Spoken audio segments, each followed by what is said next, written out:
Hadirin yang kami muliakan, pada kesempatan ini izinkanlah kami menyampaikan apresiasi serta ungkapan terima kasih yang setingginya, terutama sekali kepada pihak IT, Kabupaten Jawa Barat dan kepada seluruh hadirin dan hadirat yang dimuliakan oleh Allah SWT.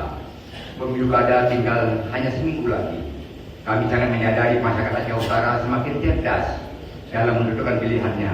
Berikanlah suara kepada pasangan yang Bapak Ibu anggap dapat membawa aspirasi untuk membangun Aceh Utara ke depan yang lebih bagus lagi. Kami sudah berusaha